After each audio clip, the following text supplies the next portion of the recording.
They said he didn't belong there, that a royal guard had no business at a pilot camp. That's what Flight Lieutenant Jason Kemp laughed, right before he had the man escorted out of the cockpit. What no one knew was that the same quiet guardsman once flew F-35s before half of them could even spell afterburner. And when he landed one on their training field the next day, the runway wasn't the only thing left shaken.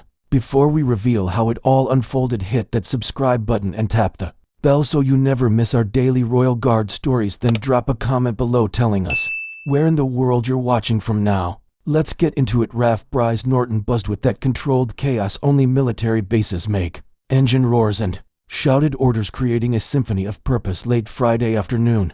The Oxfordshire Air carried jet fuel and possibility this weekend's joint training exercise between RAF personnel and the Queen's Guard was officially about inter-unit cohesion. Realistically, it was about seeing if the Army's finest and Air Force's best could coexist. Lance Sergeant Callum Fraser stepped off the transport van, a lone single olive duffel slung over his shoulder, moving with the kind of stillness that made people look right past him. No ceremonial red tunic today, just slate gray fatigues and muted rank slides, everything regulation, but unremarkable at 35. Callum moved with fluid precision, his weathered face carrying the calm of someone who'd learned that the loudest voice in the room is usually the least informed. He signed his name on the arrivals board with neat, precise handwriting and headed toward the temporary billet. Without bothering to announce himself, the other personnel bustling around barely noticed him, which was exactly how he preferred it. "Hey mate, you part of the logistics crew?" Callum turned toward the voice. A young flight officer aviator still perched on his nose, despite being indoors, was looking at him with friendly curiosity. "No," Callum replied politely. "Attached for the exercise." The pilot blinked, taking in the guard's uniform. "All right, didn't realize we had ceremonial lads joining up. Thought it was just combat units." Flight Lieutenant Jason Kemp strode over like he owned the place. RAF blues tailored to perfection, pilot wings catching the light. Everything about him screamed, "Look at me." "Didn't realize we were doing costume parties now," Kemp announced loudly. "What's next?" "Sword drills by the fuel depot." Chuckles rippled through the nearby crowd. Callum said nothing, studied him with theatrical interest. "Your Coldstream?" "Yeah, palace duty must be exhausting, standing perfectly still while tourists take selfies. We do more than stand guard," Callum said quietly. "Oh, do you now? Bet you're brilliant at that rifle spin thing. You'll love our simulator rooms, though we don't have any wax statues for company." Joke wasn't particularly clever, but it was loud, and in military circles loud often passed for funny. A few more laughs scattered around them. Squadron leader Ellie Grant entered the hangar, steel gray hair and a regulation bun. She had the kind of presence that made conversations pause briefings in 10 minutes. Grant said, her voice cutting through the noise. "Group 1 reports to Red Tent." And Flight Lieutenant Kemp, less theater, more preparation. Kemp wandered off with his audience, but Grant lingered, studying the quiet guardsmen who hadn't risen to the bait. She didn't say anything, but filed away what she'd seen in her experience. Men who didn't defend themselves usually had the least to prove. At lunch, someone finally asked the obvious question, "So mate, what do you fly?" Callum looked up from his meal. Not anymore. 2 words. That was all conversation moved on. Nobody pressed in military culture. Not anymore usually meant something had gone wrong that evening. Callum retreated to his quarters early. His corner of the barracks tent was immaculate. Boots polished to mirrors, uniform folded with surgical precision. He sat polishing his belt buckle when a typhoon roared overhead, engines crackling through the sky. Callum's hand paused as the sound washed over him. His face remained neutral, but something in his posture shifted. The jet noise faded. He exhaled slowly and returned to polishing. Tomorrow would bring what it brought. The next morning dawned gray and crisp, with that particular bite in the air that made jet engines sound sharper and voices carry further. Hall buzzed with the usual breakfast energy, clattering trays, scraping chairs, and the low hum of men preparing for another day of proving themselves to each other. Sat alone near the far wall, methodically working through his eggs and toast. He wasn't sulking or making a statement. Solitude was simply his natural state. Like a cat, he observed more than he participated. 3 tables over, Flight Lieutenant Kemp held court with the younger pilots, his voice cutting through the morning chatter like a radio that couldn't find the right frequency. "So I told the instructor, sir, if you want me to pull 5 Gs and maintain formation, you might want to warn the passenger about his breakfast first."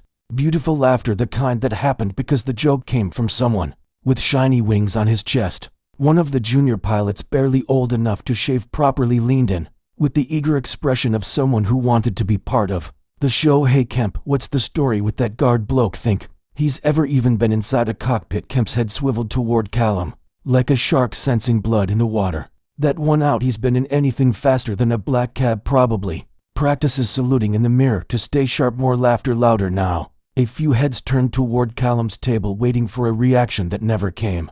He just took another bite of toast, chewed thoughtfully, and reached for his tea. I bet he gets vertigo just watching Top Gun. Someone else chimed in, we should strap him into a simulator tomorrow. Kemp announced, warming to his theme. Crank up the yaw, see if he salutes the screen before he passes out. That one got a genuine laugh from half the mesh hall. Squadron leader Grant sat several tables away, ostensibly reading a duty roster, but actually listening to every word. Her jaw tightened incrementally with each jab, but like Callum, she held her fire. Emboldened by his audience, Kemp stood up and strolled over to Callum's table, sliding into the opposite seat with theatrical casualness. The soul quieted like a theater before the curtain rises. So, Kemp said, resting his chin on his fist like a talk show host. What exactly are you doing here, Mr. Castleshift? Callum looked up slowly, beating his eyes with the kind of calm that comes from having nothing left to prove. Same as you, he replied, here to learn and perhaps remind people what respect looks like. Easy laughter died in the room. Several conversations stopped mid-sentence. Kemp's smirk faltered for a heartbeat before returning twice as bright. Look, mate, no offense, but we don't need flag wavers at a pilot's camp. This is about real flying, not marching around for tourists. Callum held his gaze for a long moment, not challenging, just measuring. Then he returned to his breakfast without another word. That silence was louder than any comeback could have been. Grant stood up, her chair scraping against the floor with finality. Flight Lieutenant Kemp, she said, her voice pitched to carry, finish your breakfast. Some of us came here to collaborate, not audition for comedy shows. Kemp offered a mock salute and returned to his table, but the energy had shifted. The jokes continued, but they sounded thinner now, more forced. Later that morning, a sandy-haired admin officer appeared at Callum's elbow with an apologetic smile and a clipboard full of last-minute changes. Bit of a scheduling reshuffle, he explained, not quite meeting Callum's eyes. Simulator slots are running tight today. Might be easier if you observe from the tech booth instead, less crowded. Nodded, understood. Did it like it didn't sting like he'd expected. Nothing different, because men like him learned early that expectations were just disappointments waiting to happen. Officer shuffled his papers nervously. You've been very professional about all this. Some lessons take time to sink in, Callum replied quietly. This one's still working its way through the system. After the admin left, Callum walked outside to the flight line where the morning sun was burning off the last of the mist. He found a spot near the maintenance hangar where he could watch the training rotations without being in anyone's way. Exactly where they wanted him, but he wasn't the only one watching. In the control tower, squadron leader Grant made a secure call to a contact at RAF Northwood. The conversation was brief, professional, and quietly urgent. Need you to pull a service record, she said. Cold Dream Guards Fraser. Callum, what's his aviation background? The pause on the other end stretched long enough to be meaningful. Mom, are you sure you want to know? Give it to me. Another pause, then Lightning Delta program, early F-35 trials. First NATO operational certification on the platform, combat rated, decorated, then requested transfer to ceremonial duties. Voluntary rotation. Grant's grip tightened on the phone. Jesus, Mom, nothing, thank you. She hung up and stared out at the flight line where a quiet man in army fatigue stood watching jets with the patience of someone who understood exactly what he was seeing. Tomorrow, she decided, would be very different. That evening, as the base settled into its nightly rhythm, Callum sat alone in the barracks tent, polishing his boots with the same worn cloth he'd carried since his first deployment. Ritual was meditative, circular motion, steady pressure, the gradual emergence of a mirror finish that would pass any inspection. Is it true? The voice belonged to a young cadet who couldn't have been more than 19, all sharp elbows and nervous energy. He stood at the tent entrance like he was afraid to commit to actually entering. Callum didn't look up from his boot. Is what true? They asked you not to fly tomorrow. The simulators. Callum set the boot down carefully. It's not about flying, it's about making room. The boy didn't understand, but he nodded anyway, sensing something important in the older man's tone. There are different ways to serve, Callum added quietly. Not all of them require an audience. The cadet offered an awkward salute and disappeared into the night, leaving Callum alone with his thoughts.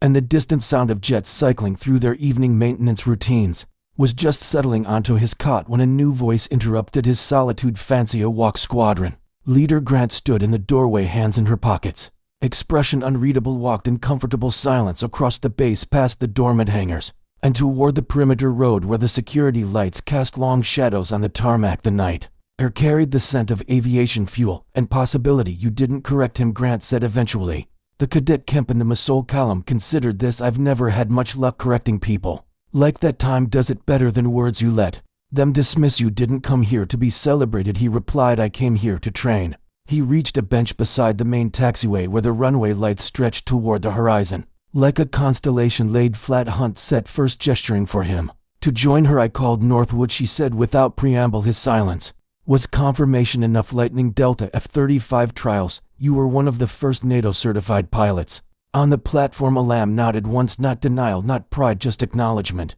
of fact. You logged hours that half these hot shots have never even simulated. Grant continued. So what happened? Why trade a cockpit for a guardhouse? The question hung in the night air like smoke for a long moment. Callum said nothing. Watching a distant aircraft's navigation lights blink across the darkness. North Sea training run, he said. Finally, dual intercept exercise, simulated threat response. Weather radar missed a cell, massive wind shear that came out of nowhere. Grant waited. I made the call to divert north, drop altitude, go under the storm. It saved the mission profile. But my wingman caught wake turbulence from my aircraft, lost control on descent. He ejected successfully, picked up by rescue within the hour. But the inquiry board wanted someone to blame for the deviation from flight plan. You were cleared, Grant said. It wasn't a question by the board, yes, not by myself. The honesty in those words hit like a physical thing. Grant found herself leaning forward slightly. So you quit flying? No, he corrected gently. I quit needing to prove I could fly. The distinction was important, though Grant wasn't sure she understood it yet. Do you miss it? She asked. Looked up at the stars barely visible through the light pollution. Every time I hear a jet break the sound barrier. Grant stood slowly, brushing off her uniform. Tomorrow, don't make any plans to leave early. Looked up at her with curiosity. Just trust me, she said. Someone made a call on your behalf. Alam studied her face for a long moment, reading the certainty there. Thank you, Mom. Don't thank me yet. She left him alone under the stars, still holding his polished boots, name still unknown by the men who had spent the day mocking him. But that was about to change in a way none of them could imagine. The next morning arrived with the kind of crisp clarity that made everything seem possible. 10 a.m. The flight line at RAF Bryce Norton hummed with its usual weekend energy simulator rotations, maintenance checks, and the comfortable banter of men doing work. They understood. France Sergeant Callum Fraser stood exactly where they'd positioned him, outside the main hangar, hands clasped behind his back, cap squared perfectly on his. Had been there since 08, watching training flights cycle through their patterns with the patience of a man who had nowhere else to be. His name wasn't on the flight schedule. That had been made very clear from the cockpit ladder of a Typhoon. Trainer Flight Lieutenant Kemp spotted him and couldn't resist one more performance. Still on parade duty, Sergeant. He called out loud enough for the ground crew to hear. A few mechanics chuckled. One nudged another and muttered, think he's waiting for someone to ask him to polish the wings. Alam didn't react, didn't turn, kept watching the sky with the focused attention of someone reading a language others had forgotten how to speak. In the control tower, Squadron Leader Grant moved with quiet purpose, clipboard in hand, headset draped around her neck. She exchanged brief words with the senior air traffic controller, then checked her watch. 5 minutes, she murmured. Down on the strip, Kemp fired up his simulator with the swagger of a man certain the universe revolved around. His performance showed the Palace boys how real pilots handle it, he announced into his mic. His wingman laughed obligingly, but above the familiar background noise, above the radio chatter and cycling engines, a new sound began to cut through the morning. Air started low and distant like thunder rolling in from a clear sky, but this wasn't weather. The sound grew stronger, cleaner, with that unmistakable tone that separated military hardware from civilian aircraft. Sharp, purposeful, dangerous. First pilot to notice was a young flight sergeant running pre-flight checks. He paused, wrench in hand, and cocked his head toward the sound. That's not on the schedule, he said to nobody in particular. Others began to look up. Ground crew stopped what they were doing. Conversations trailed off mid-sentence. The roar was unmistakable now, the precise cutting thunder of an F-35 Lightning II approaching at speed. Everyone turned skyward as the aircraft carved through the Oxfordshire morning like a blade through silk. It was beautiful and terrible and absolutely unauthorized. According to every flight plan posted that morning, the Lightning banked low over the airfield in a perfect reconnaissance pass, its lines predatory and alien against the familiar shapes of Typhoons and Hawks. Then it pulled into a steep climb before coming around for approach, wings steady as mathematics. Who authorized that vector? Someone shouted in the control room. That's not in the schedule. Is that actually a Lightning? But Squadron Leader Grant just smiled and keyed her radio. Lightning 27. You are cleared for landing runway 09 winds calm welcome home F-35 touchdown. With surgical precision, no theatrics, no show-off maneuvers, just the kind of perfect contact that separated professionals from pretenders. The aircraft rolled to a stop with predatory grace, its engines winding down to a whisper by the time the canopy cracked open. Half the base had gathered to watch. The pilot inside removed his helmet with unhurried movements, tucking it under his arm before climbing down the ladder with the fluid grace of someone who'd done this particular dance more times than anyone could count. It was Callum Fraser. The silence that followed was absolute, not the respectful quiet of a ceremony, but the stunned hush of people having their assumptions shattered. In real time, someone whispered, "That's impossible." A junior pilot muttered, "Wait, that was the guard." Flight Lieutenant Kemp had gone pale, his earlier swagger evaporating like fuel in sunlight. The cocky grin was gone, replaced by the slow, sick realization of a man discovering he'd been mocking a master squadron leader. Grant was already walking across the tarmac, her earlier smile replaced by something more serious. "Favor called in," she announced to the gathering crowd. "Full authorization from Strike Command." Kemp stepped forward on unsteady legs. "He's not even active flight status." Grant turned to face him with the expression of a teacher about to deliver a lesson that would stick. "He's never been inactive, Lieutenant. Just quiet." She gestured toward the F-35 still ticking as its systems cooled. "He flew Lightnings before half of you finished flight school, combat certified, mission ready, decorated for actions most of you will never read about in the declassified reports." One of the ground crew, an old-timer who'd seen his share of surprises, shook his head slowly. "That landing was textbook perfect." "No," Grant corrected, "that landing was a reminder." Callum said nothing as he walked across the tarmac. No victory dance, no smug comments about who had been wrong. About what he moved with the same quiet dignity he'd shown all weekend. Flight suit unzipped at the collar, helmet tucked professionally under his arm. Crowd parted around him like water around a stone. One pilot turned to another and whispered, "We've been watching him stand there all morning, and he was carrying that the whole time." Nobody laughed now because nobody dared. The only sound left on the airfield was the gentle ticking of cooling metal and the echo of assumptions crashing to earth harder than any aircraft ever had. Inside the maintenance hangar, the atmosphere had shifted completely. On was the easy banner and casual hierarchy. In its place sat something heavier, the weight of recognition, of understanding, of men realizing they'd badly misjudged the quiet stranger in their midst. Calamide, without ceremony, still in his flight suit, but moving with the same understated purpose he'd shown all weekend. He wasn't gloating, wasn't making speeches, just existed in the space like he belonged there, which it was now clear he absolutely did. The other pilots made room instinctively, not out of fear, but out of something closer to respect, the kind that gets earned, not demanded. Jason Kemp stood near the service bench, arms folded, staring at the floor like a student who'd just discovered the janitor was actually the headmaster. When he finally looked up, his earlier arrogance had been replaced by something smaller and more honest. "I didn't know," he said quietly. Alan paused in his walk across the hangar. "You didn't ask." It wasn't delivered with malice or triumph, just as a simple statement of fact, the way you might observe that it was raining or that the tea had gone cold. Kemp's shoulders sagged under the weight of it. I thought you were one of the ceremonial guys, the ones who just wave flags." Callum finished, turning to face him fully. Now his voice remained level, professional. "March round for photo opportunities, no offense." Kemp mumbled, "You said that yesterday," to Callum replied. "But offense isn't about the words, Lieutenant, it's about the intent behind them." The younger pilots and ground crew had formed a loose circle around them, uncertain whether to leave or stay and learn something important. Squadron Leader Grant stepped forward, raising her voice just enough to address the entire group. "Let me make something clear," she said. "We are not defined by our current posting, our rank slides, or even our flight hours. We are defined by how we conduct ourselves when no one expects anything from us." Hangar fell completely silent. You all saw a quiet man in army fatigues and decided what he was worth. She continued, "But some of you are too young to remember Lightning Delta. Some of you weren't cleared to read those mission reports." A few of the younger personnel exchanged glances. Lightning Delta had been whispered about in training schools, but never fully explained. Grant looked directly at Callum. "This man flew classified missions before most of you were qualified to taxi an aircraft. He stepped away from flying not because he couldn't handle it, but because he was professional enough to recognize when it was time." She paused, letting the moment settle over them like dust. "After an explosion, you mocked him for his silence," she said more quietly, "but silence like his isn't weakness. It's earned." Callum looked around the circle of faces, some embarrassed, some curious, all newly respectful. "Respect me because of a landing," he said finally, or because of what aircraft I'm certified on.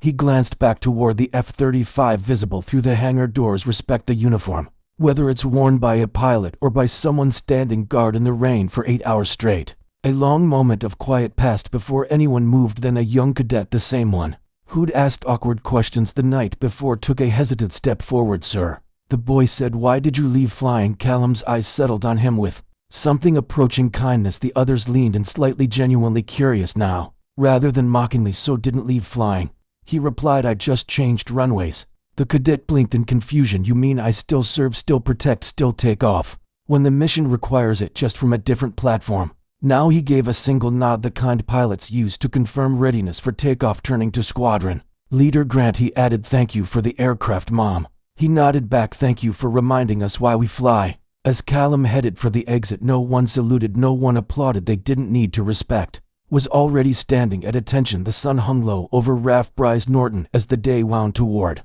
its close, painting the airfield in shades of gold and amber that made everything look like a memory in the making. The base felt different now, calmer somehow, as if something important had been settled without anyone having to sign papers or make announcements. Back in the quarters tent, Lance Sergeant Callum Fraser sat on the edge of his cot, unlacing his boots with the methodical care of a man for whom every action carried meaning. No rush, no dramatics, just the quiet ritual of someone who understood that how you ended the day mattered as much as how you began it. The boots went side by side, polished to their usual mirror finish. His flight suit hung neatly on the provided hook, personal kit arranged with military precision, the same order he'd maintained all weekend despite everything that had changed around him. Outside voices passed by the tent, muted conversations, footsteps on gravel, the normal sounds of a base transitioning to evening routine. But the tone was different now, more thoughtful, more respectful. Was that really him up there? They said he flew Delta missions. Did you see that approach? Perfect center line.